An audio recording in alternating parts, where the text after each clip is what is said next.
Happy Wednesday, Neil.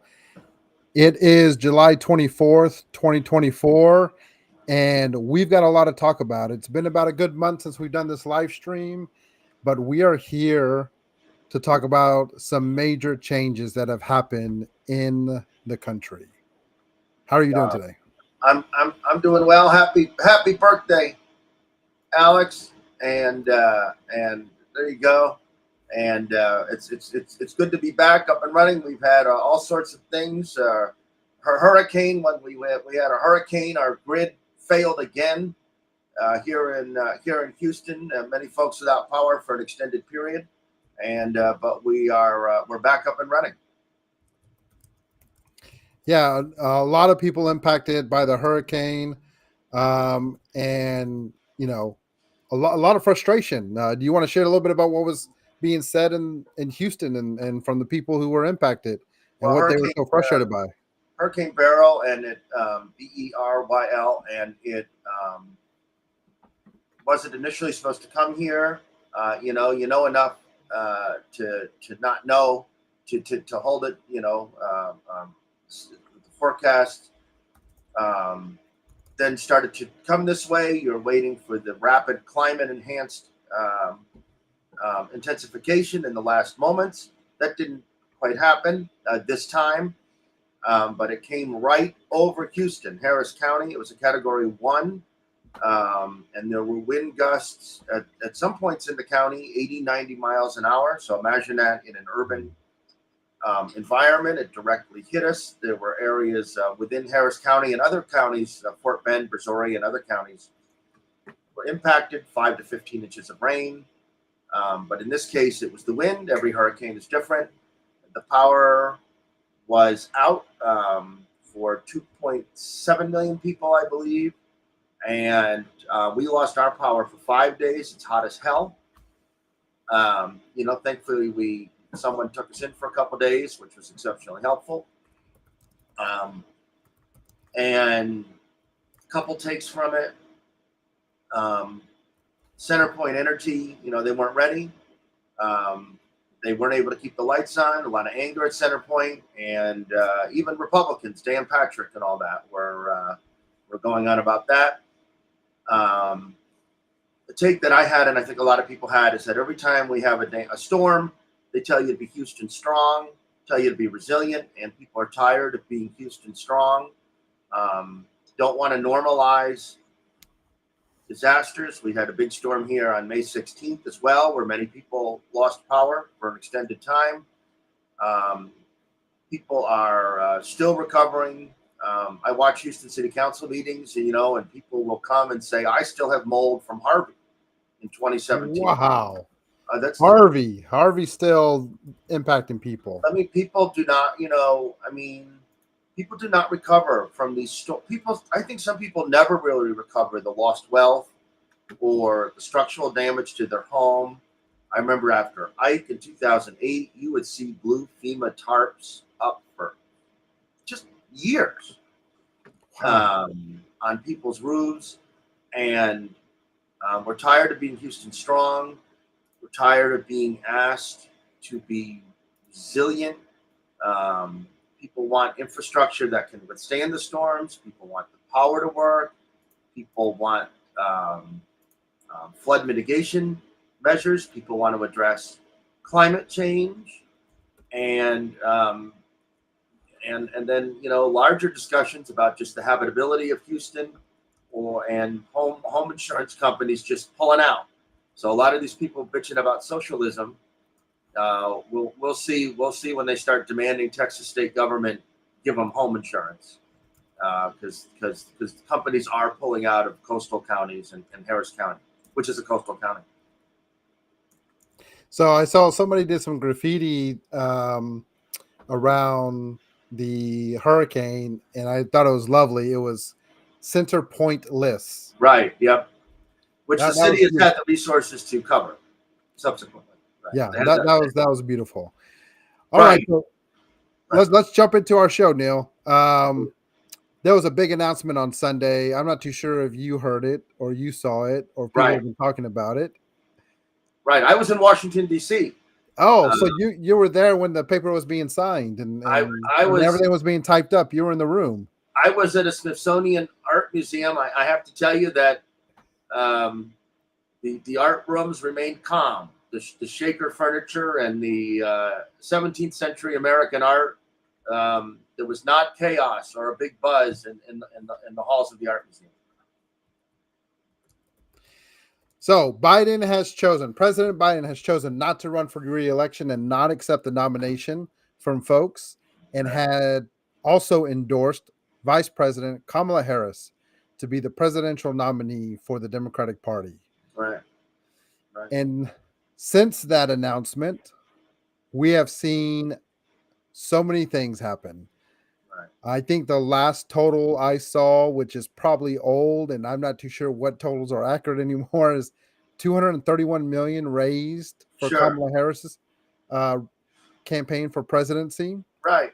in Sure. less than 48 hours, I think. Right. A number of endorsements have happened from the party, elected officials, organizations, delegates. And I think the big thing is now in 3 weeks, I believe, the convention is happening in Chicago, Right. and they will be making it official who the presidential nominee is going to be. And yeah, so Neil, what's your thoughts on what has happened since then? Well, so we talk about the money. Where's the money going? That's a lot of money. I'm sure there's a lot of consultants and digital ad firms and vendors excited about that. Obviously, we've got to win the presidential race, and um,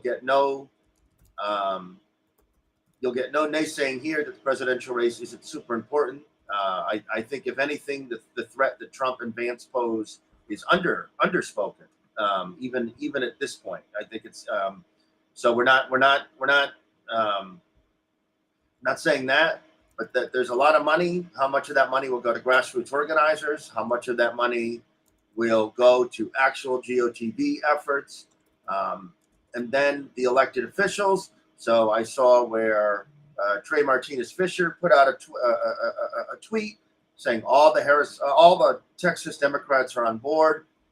Harris County. I think Sean Theory maybe. I'm not sure if she was on that. And then in Harris County, there was the Harris County delegation of state legislators, and also I know that the senators Cook, Alvarado, and Miles.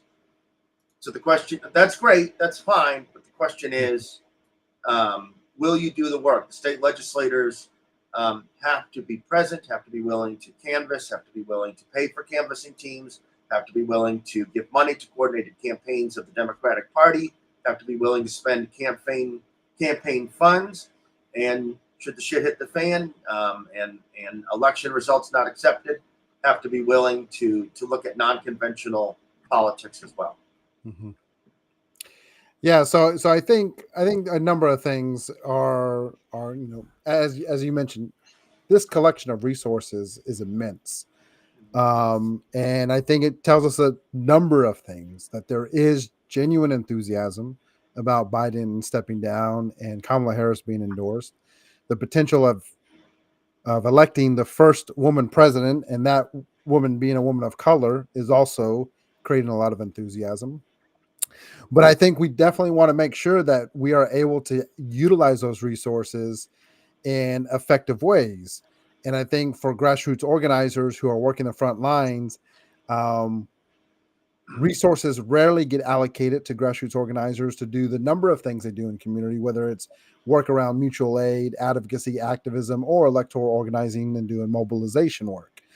And I think that'll be the big question, is that will the campaign actually allocate resources to grassroots organizers and help them do the important work of getting out the vote and getting people to the polls.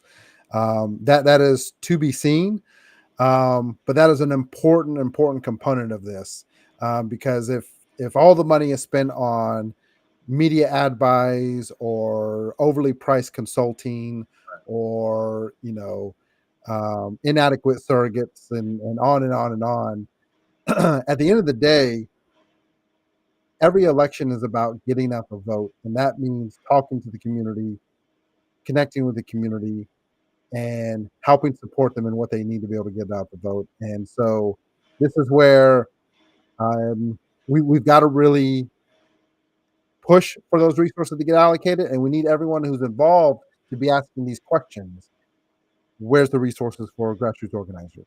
Right, right.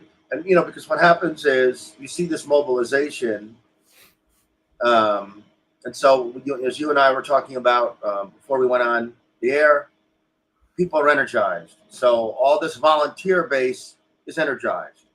And so many of us were in different threads. So I'm in my Congressional District 38 WhatsApp thread, Clubs in Action, which is a group of Democratic club leaders in Harris County. I'm part of that. I'm part of a couple of other threads, and everyone's energized. And I see on Facebook and I see on Twitter, we're ready to go. We're ready to go. We're ready to go. That's good.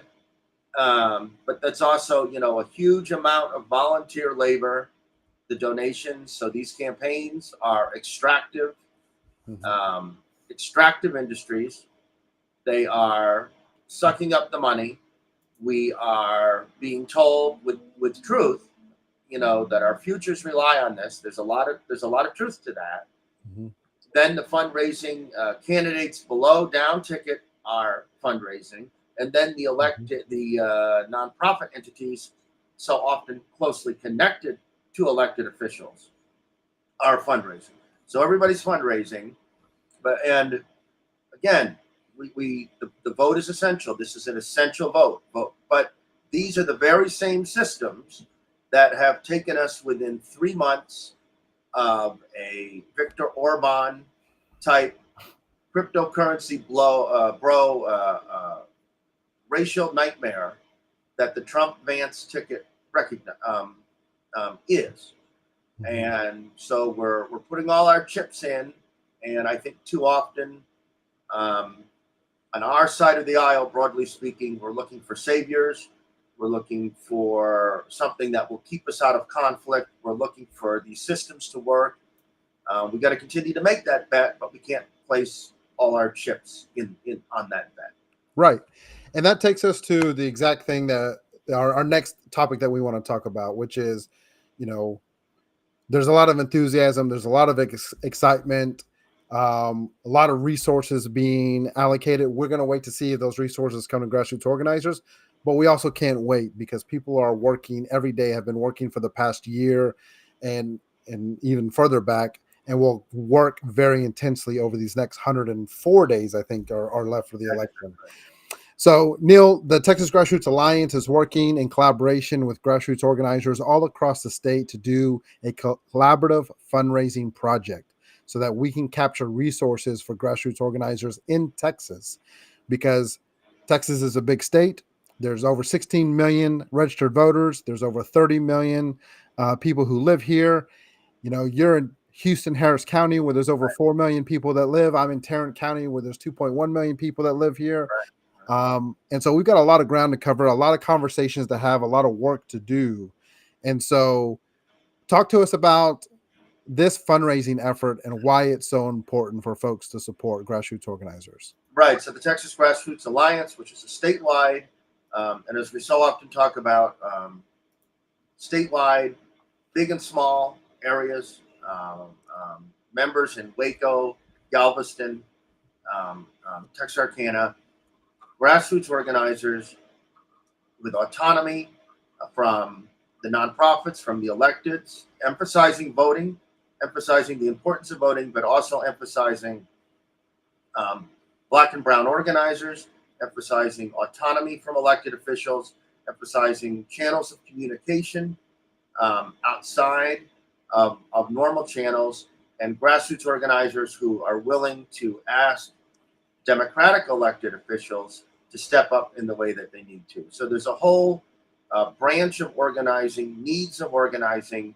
that are beyond just getting out the vote. In addition to getting out the vote, and the Texas Grassroots Alliance represents those organizers and represents the ability to continue to do that work.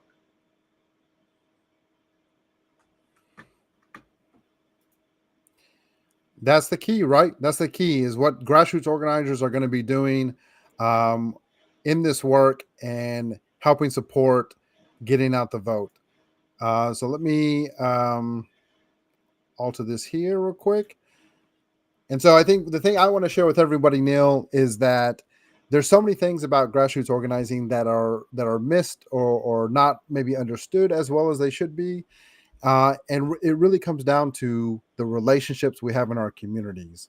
And those relationships, the time it takes to build those relationships, the time it takes to build trust within those relationships, and then to build those quality relationships that help people move together is all about organizing. And that means showing up for communities in various ways. That means um, you know having an opportunity to educate and to help inform community members when things are going on and they want to know what is happening.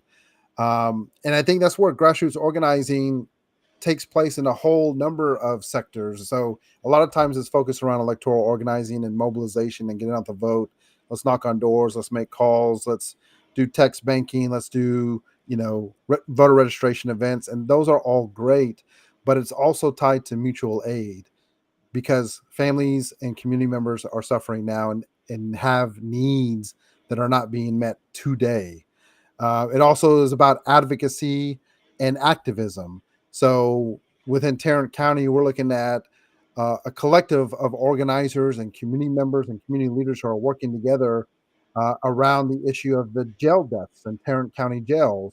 And I think 66 deaths is the most recent number. We're getting closer and closer to 70 since the current sheriff has been in office since 28 is it 2020 or 2016, I think, when he got elected, 2016. And so that's um, that's a lot of people that are suffering in our county and have not, for many of them, have not even been convicted of a crime. They haven't even been charged and seen and gone through the criminal justice system. They simply were detained, and a lot of times it's mental illness that comes into play. And so the people who are going to commissioners court meetings, that are talking to community members, informing them what's going on, helping these families raise funds to be able to bury their loved ones who have died in the county jails, organizers are on the front lines of doing all of that work. And it's the relationships amongst organizers with each other and within the community that are helping us be able to navigate what is needed to be able to do this work.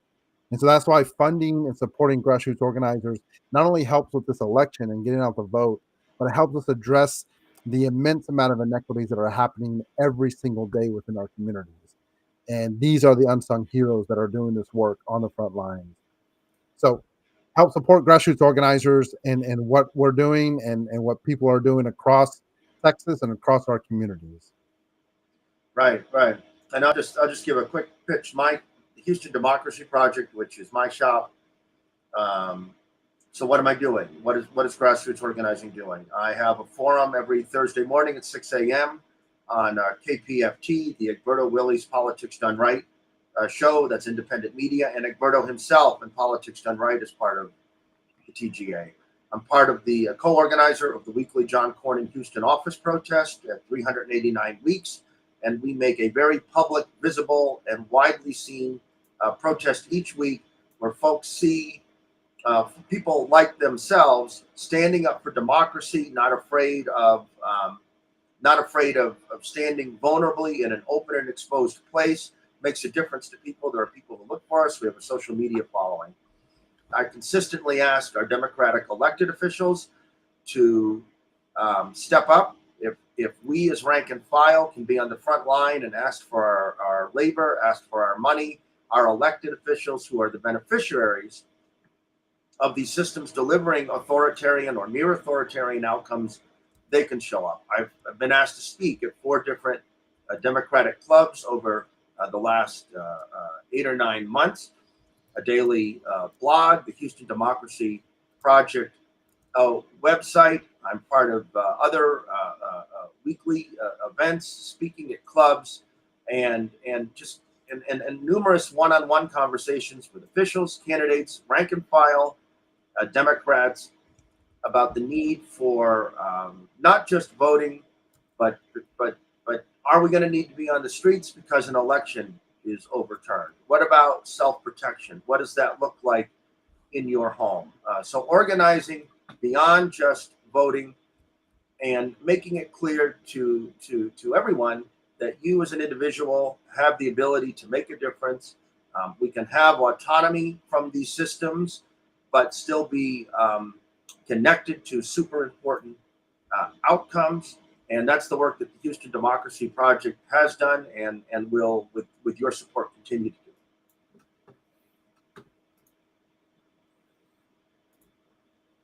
Awesome, Neil. Just such an important work. I think the amount of communication, the amount of effort it takes to show up, to be present, is so important. Whoever And said showing up is half the battle, and Mhm. and people diminish the intellectual. It is an intellectual that sound like some bullshit. I'm praising myself, but the um, showing up is a real intellectual enterprise. Knowing that you don't have to be centered, that your presence in support of someone is valuable, um, knowing that you standing alone is valuable. All so many different ways to show up, and it's a thing. It's a big deal. yeah, and there's so many people that may not realize the intentional barriers put in place that would help people, that prevent people, sorry, the Yeah, intentional barriers put in place that prevent people from showing up, whether it's these government meetings like school board meetings, city council meeting, right. commissioner court meetings, the state legislature, even interacting with your congress member or senator. There's all these barriers to try to do that. And yes, we want everyday citizens to be participating in this, but it's really organizers that are able to help make that engagement consistent, and to really help navigate what needs to be done in order to have that engagement be consistent. And so this is just another piece of the work that maybe a lot of people don't always see. But that's why this 2024 election, we are looking to galvanize everyone. We saw everyone get galvanized throughout our country to raise over $200 million for the now anticipated Democratic Party nominee, Kamala Harris, who's the current vice president. So that enthusiasm is exciting to see, but we want to make sure that people are able to help allocate some of those resources. So right now, the Texas Grassroots Alliance is doing a collaborative fundraiser to raise $100,000 for grassroots organizing for this 2024 election. And we are going to have a special event this Friday of a 2024 election fundraiser that folks can participate and be a part of and show up.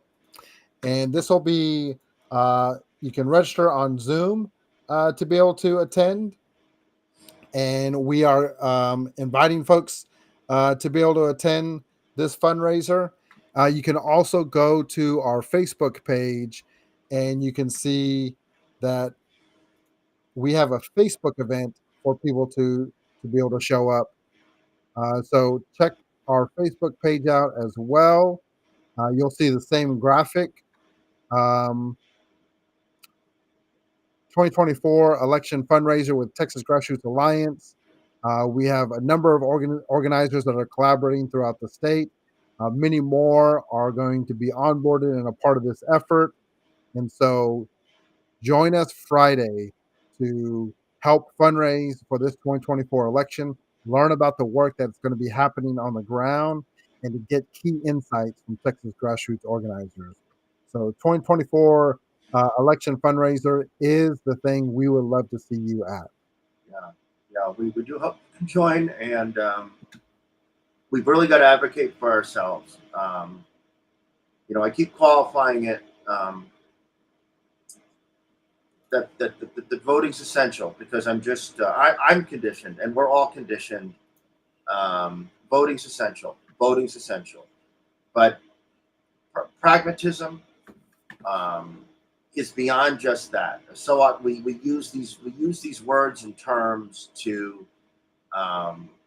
diminish or marginalize activism outside of official channels, and the official channels have brought us within months of the shittiest outcome, and that doesn't mitigate the shitty outcomes that people have always faced, or or American history. You'll get, people will say, it's always been this way in many respects, but progress is possible. And empowering ourselves is possible. Acts of imagination, aligned with pragmatic action, are possible. And we have to have self-confidence, as activists, as citizens, that we can empower ourselves. And empowering grassroots autonomous Texas organizers is a way to do that, and it's a way to keep all of us safe, for the threats that are on the way. Yep, absolutely. So Facebook and Zoom, those are the places to help spread the word and to be able to attend this fundraising call. So help us spread the word. Be there Friday at 11 o'clock, and we will continue to do efforts that will help highlight the need for resources for grassroots organizers so that we can do this important work for this election cycle, which is going to be 104 days from now. So there is, every day is going to be a day of intense work when you're looking at it from the perspective of a grassroots organizer. So let's keep this going. Great. Thank you, Alex, and thanks folks for watching. And please share a word. Absolutely. All right, Neil, we will be back again soon, I'm sure. Talk to everybody later.